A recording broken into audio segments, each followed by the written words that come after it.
स्वागत है आप सभी स्टूडेंटों का जेएमबी स्टडी भारत में। तो आज हम स्टडी करते हैं अंगद सर के साथ कक्षा 9वीं की गणित के अध्याय 6 रेखा और कोण के बारे में।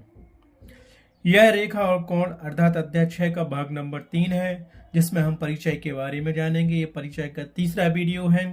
इसमें हम देखेंगे कोणों के प्रकार, जैसे पूरक कोण, संपूरक कोण, आसन्न कोण, कोणों का रेखिक युग्म और शीर्ष अभिमुख कोण आदि के बारे में। इसके पहले हम कोण के मुख्य रूप प्रकारों के बारे में जान चुके हैं। न्यून कोण, अधिक कोण, समकोण, ऋजु कोण, प्रतिवर्ती कोण, संपूर्ण कोण के बारे में। ठीक है। इससे पहले यदि आपने हमारे वीडियो को, हमारे चैनल्स को सब्सक्राइब नहीं किया है तो प्लीज हमारे चैनल्स को सब्सक्राइब कीजिए, ताकि इसी प्रकार की वीडियो सबसे पहले आपको मिल सके। तो आइए हम देखते हैं कि कोण के प्रकार और क्या है। तो हम जानेंगे आज पूरक कोण, जिसको इंग्लिश में कहते हैं कॉम्प्लीमेंट्री एंगल्स। तो परिभाषा क्या देंगे, आज आता है कि पूरक कोण क्या कहलाता है, या खाली स्थान में पूछ लेते हैं वो कि यदि दो कोणों का एक समकोण होता है तो खाली स्थान होता है, या सत्य में भी पूछ लेते हैं। तो पूरक कोण या कॉम्प्लीमेंट्री कोण क्या कहलाते हैं, देखिए। यदि दो कोणों का योग एक समकोण के बराबर हो या 90 अंश हो तो वह कोण पूरक कोण कहलाता है। कह रहा है जैसे ये बना हुआ है हमारे पास ओ से गया ए तक, और ओ से गया हमारे पास बी तक, और ओ से गया हमारे पास सी तक।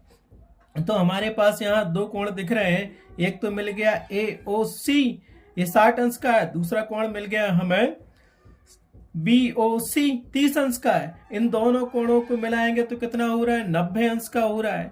ठीक है। तो ये क्या हो गया, एक पूरक कोण होगा। ये दोनों पूरक कोण दिए गए हैं। जैसे हमने एक कोण लिया 50 डिग्री का, दूसरा लिया 40 डिग्री का, तो इसका योग कितना हो रहा है, 90 अंश हो रहा है। ठीक। तो ये क्या कहलाएंगे, पूरक कोण कहलाएंगे। 90 अंश से कम नहीं होना चाहिए इन दोनों कोणों का मान। अगर 90 अंश से कम है दोनों कोणों का माप तो वो पूरक कोण नहीं कहलाते हैं, एक दूसरे के पूरक कोण है। ठीक है। तो एक बार और समझ लो, जैसे हमारे पास एक ये बना है, एक यहां से ये बना हुआ है, एक कोण ये बना हुआ है। मान लो ये दे दिया उनने 20 डिग्री का दे दिया, और ये दे दिया हमारे पास 70 डिग्री का। ठीक है। तो ये हमारे पास क्या मिल गया, अब मिलाते हैं हम कोण 70 डिग्री प्लस कोण 20 डिग्री को जोड़ेंगे तो हमारे पास क्या मिलेगा, कोण 90 डिग्री मिलेगा। और दोनों कोणों का योग कितना हो गया, 90 अंश हो गया। पूरा कोण कितना बन गया, 90 अंश का बन गया। तो ये दोनों कोण क्या कहलाने, पूरक कोण कहलाते हैं। यदि इसकी परिभाषा पूछते हैं कि पूरक कोण क्या है, तो हम लिखेंगे जब दो कोणों का योग 90 अंश होता है या एक समकोण के बराबर होता है तो उसे हम क्या कहते हैं, पूरक कोण कहते हैं। समकोण ही 90 अंश के बराबर होता है। तो समझ में आ गया तुम्हें पूरक कोण की परिभाषा। अब चलते हैं नेक्स्ट परिभाषा पर। नेक्स्ट कोण हमें दिया है समपूरक कोण, जिसको हम कॉम्प्लीमेंट्री एंगल कहते हैं। इसके पहले हमने पूरक कोण पढ़ा था। पूरक कोण क्या होता है, जब दो कोणों की माप 90 अंश के बराबर हो या एक समकोण के बराबर हो तो उसे हम पूरक कोण कहते हैं। अब हमें देखना है समपूरक कोण। यदि दो कोणों का योग 180 अंश हो तो वे कोण एक दूसरे के समपूरक कोण कहलाते हैं। जैसे ये कोण बना हुआ है, 0 दिया है, ये यहाँ पे ये दिया, यहाँ पे B दिया और इसको C कर लिया। इस कोण की माप 80 डिग्री है और इस कोण की माप हमारे पास 100 डिग्री है। इन दोनों कोणों को जोड़ेंगे तो योग 180 अंश आता है। तो ये क्या हो गए, समपूरक कोण हो गए। तो ये दोनों कोण एक दूसरे के क्या है, समपूरक हैं। यहाँ एग्जाम्पल देख लेते हैं। अगर हमारे पास ये दो कोण दिए हैं, एक रेखा खींची है, ये हमारे पास बिंदु O दिया, यहाँ पे ये दिया, यहाँ B दिया, और एक रेखा हमने क्या खींच दी, ऐसी खींच दी है। एक कोण ये बना दिया, ये C दे दिया। अगर ये हमारे पास कितना है, इसको मान लेते हैं हमारे पास ये सीधा मान लो कि ये 92 डिग्री का एंगल है, और तो ये कितने का चाहिए हमें पड़ेगा, 92 डिग्री 80। तो इसको हमने मान लिया 88 डिग्री का, सॉरी 188 डिग्री, सॉरी कहना चाहिए ये हमारे पास 92 डिग्री का एंगल है। तो हमारे पास 88 डिग्री का एंगल बचेगा। यहाँ से इन दोनों को जोड़ेंगे तो हमें कितना मिलना चाहिए, पूरा जैसे हमने जोड़ दिया 88 डिग्री प्लस 92 डिग्री, इन दोनों को जोड़ दिया तो ये कितना आया, कोण 180 अंश आया।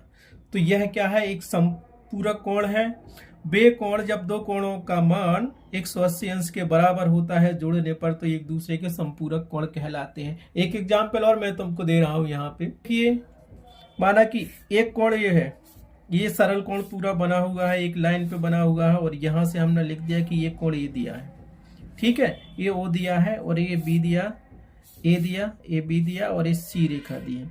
ये कोण और ये कोण, माना कि ये कोण हमारे पास 120 अंश का बना है और ये कोण हमारे पास 60 डिग्री का बना है। इन दोनों कोणों को जोड़ेंगे तो क्या मिलेगा, ये कोण तो मिल गया हमें ए ओ सी कितना मिल गया 60 डिग्री का, दूसरा कोण मिल गया हमें बी ओ सी कितना मिल गया 120 डिग्री का मिल गया। इन दोनों को जोड़ दो तो ए ओ बी कोण कितना मिलेगा हमें, इन दोनों को जोड़ो तो कितना आएगा 180 डिग्री आ गया, 180 अंश का कोण बन गया ये। तो जब दो कोणों का योग 180 अंश के बराबर होता है तो वे दोनों कोण एक दूसरे के संपूरक कोण कहलाते हैं। आ गया समझ में।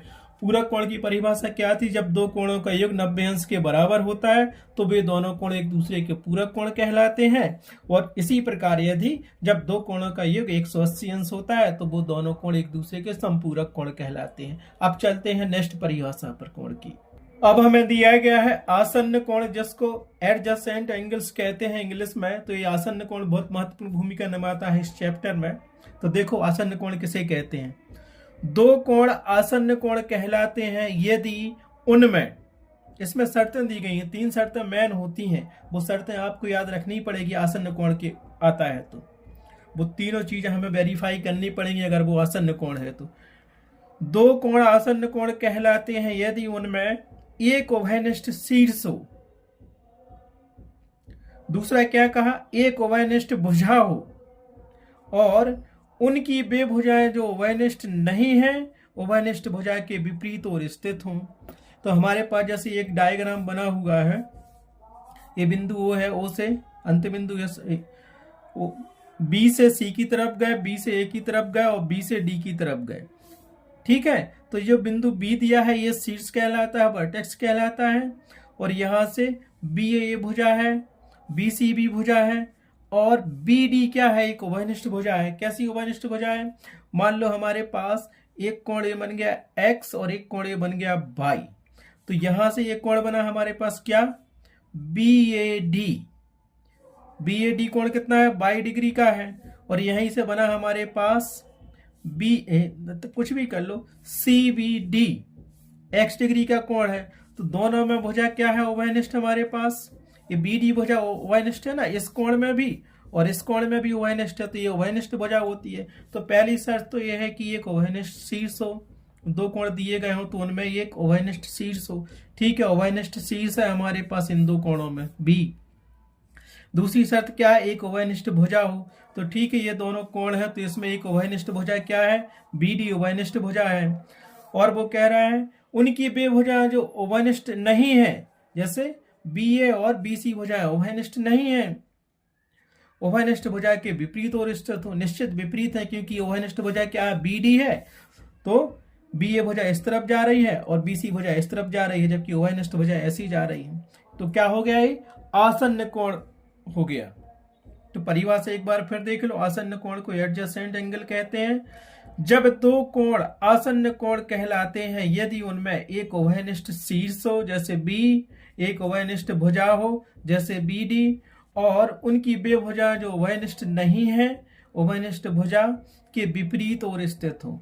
बी डी भुजा के विपरीत और स्थित हैं दोनों भुजाएं, तो ये क्या कहलाएंगे, आसन्न कोण कहलाएंगे, एडजेसेंट एंगल कहलाएंगे। याद रखना आता है कि आसन्न कोण किसे कहते हैं, ठीक है।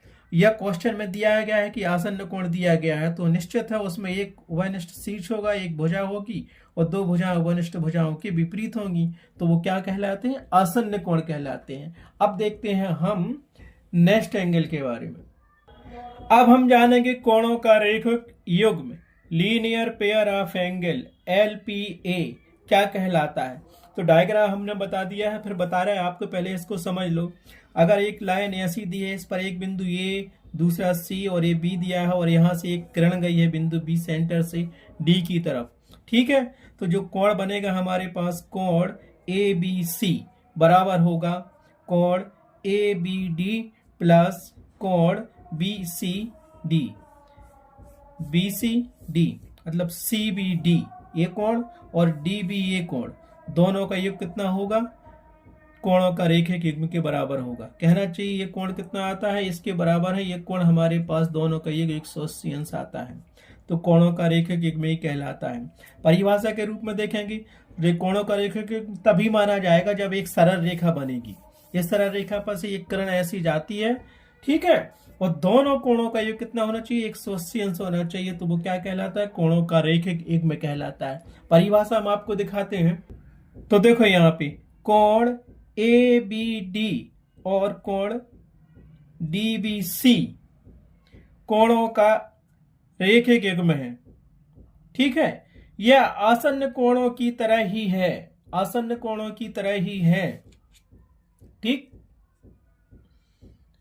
परंतु यहां पर जो भुजाएं उभयनिष्ठ नहीं है, वे कोणों के बीच मिलकर एक सरल रेखा बनाती हैं, जिसे हम कोणों के बीच मिलकर सरल रेखा बनाती है। कहना चाहिए देखो, कोण ABD और कोण DBC कोणों का एक रेखिक युग्म कहलाता है। जैसे हमारे पास एक सरल रेखा थी, यहां से ये D बना था बिंदु, और यहां से ये था, और यहां से ये हमारे पास क्या था? C था, ये बिंदु B था। तो ये वाला कोण और ये कोण, तो कोण ABD और कोण DBC क्या है? कोणों का रेखिक युग्म है। यह आसन्न कोण की तरह होते हैं, परंतु यहां पर जो भुजाएं उभयनिष्ठ नहीं है, वे कोणों के बीच मिलकर एक सरल रेखा बनाती हैं। जबकि आसन्न कोण में क्या था? दोनों कोणों को मिलाते हैं, उसका मान 180 अंश होना चाहिए, ठीक है। वो कोण ऐसे भी हो सकते थे, उभयनिष्ठ भुजा ऐसी भी जाती, ऐसी भी जाती, लेकिन यहाँ एक शर्त दी है कि जो कोण है उभयनिष्ठ भुजा के अतिरिक्त जो बनेंगे, वे कोणों के बीच मिलकर एक सरल रेखा बनाती हैं। परंतु यहां पर जो भुजाएं उभयनिष्ठ नहीं है, जैसे AB और BC भुजा उभयनिष्ठ नहीं है BD भुजा के, क्योंकि कोणों में तो एक ही उभयनिष्ठ भुजा है हमारे पास BD ये वाले कोण में और ये वाले कोण में, ठीक है। लेकिन हमारे पास AB और BC भुजा उभयनिष्ठ नहीं है, ये दोनों मिलकर क्या बनाएंगी? एक सरल रेखा बनाती हैं, जिसे हम कोणों का रेखिक युग्म कहते हैं। अगर इस सरल रेखा बना रही है तो इन दोनों कोणों की माप क्या होगी? 180 अंश होगी। तो हम कहते हैं कि कोणों का रेखिक युग्म बराबर 180 अंश होता है। लीनियर पेयर ऑफ एंगल कहलाते हैं। इसको याद रखना, ये बहुत ज्यादा यूज होता है प्रश्नावली में। लीनियर पेयर ऑफ एंगल्स, कोणों का रेखिक युग्म क्या कहलाता है? हमने डायग्राम करके आपको बता दिया, फिर से बताते हैं। जैसे हमारे पास कोण ABD और कोण DBC बना हुआ है, रेखिक युग्म कहलाते हैं, आसन्न कोणों की तरह ही होते हैं। परंतु यहां पर जो भुजा उभयनिष्ठ दी है, जो भुजाएं इस उभयनिष्ठ भुजा के नहीं है, वो भुजाएं क्या होती हैं? इन कोणों को मिलाकर एक सरल रेखा का निर्माण करती हैं, ठीक है। जो भुजाएं उभयनिष्ठ नहीं है, वे कोणों के बीच मिलकर एक सरल रेखा बनाती हैं। देखो, AB और BC भुजाएं उभयनिष्ठ नहीं है, यहाँ तो उभयनिष्ठ भुजा क्या है? BD भुजा है, और ये भी और BC भुजा दोनों मिलकर क्या बना रही है? एक सरल रेखा बना रही है। अतः यह कोणों का रेखिक युग्म है, ठीक है। रेखिक युग्म में क्या होता है? जब कोण बनते हैं तो उनका योग कितना होता है? 180 अंश होता है। अगर सरल रेखा बनाएंगे तो होगा ही, ये तो एक किरण है, ठीक है। इस प्रकार से कोणों का रेखिक युग्म की परिभाषा कंप्लीट हुई। अब चलते हैं नेक्स्ट कोण पर। तो हम देखते हैं शीर्ष अभिमुख कोण या शीर्ष अभिमुख कोणों क्या कहलाते हैं। इंग्लिश में इसको हम कहते हैं vertically opposite side angle, opposite angle, vertically opposite angle. ये प्रश्नावली के हिसाब से दूसरा इंपोर्टेंट कोण है या एंगल है, शीर्ष अभिमुख कोण। इसके पहले हमने देखा था कोणों का रेखा युग्म। अब देखेंगे शीर्ष अभिमुख कोण। शीर्ष अभिमुख कोण क्या कहलाते हैं? देखो यहाँ पे, माना जब दो रेखाएं, माना कि AB, जैसे AB दी है ये रेखा, और दूसरी दी है CD ये रेखा दी है, एक बिंदु O पर प्रतिच्छेद करती हैं या काटती हैं। ये दूसरी काट रहे हैं ना यहाँ पे, इसको O बिंदु कहते हैं। तो यहाँ शीर्ष अभिमुख कोणों के दो युग्म बनते हैं, ठीक है। यहाँ तो काट दिया, ये भी रेखा और CD रेखा ने एक दूसरे को कहाँ काटा? बिंदु O पर काटा, तो यहाँ पे दो युग्म बनेंगे। एक तो ये ऊपर वाला और नीचे वाला, और एक बनेगा ये शीर्ष अभिमुख कोण कहलाते हैं। तो पहला एक में बनता है हमारे पास AOD, AOD, AOD, ये वाला कोण बराबर होगा कोण BOC, इस वाले कोण के बराबर होगा। ये वाला कोण बराबर होगा इसके, कहना चाहिए आमने सामने के कोण बराबर होंगे जब दो रेखा एक दूसरे को काटती हैं, प्रतिच्छेद करती हैं। ठीक है, दूसरा एक में क्या बनेगा हमारे पास, अभी तो बना था AOD और BOC का, अब बनेगा ये वाला। ठीक है, AOC BOD, आमने सामने के कोण ये बराबर होंगे। दूसरा एक में बना ना, AOC बराबर है कोण BOD के, AOC कोण बराबर है कोण BOD के।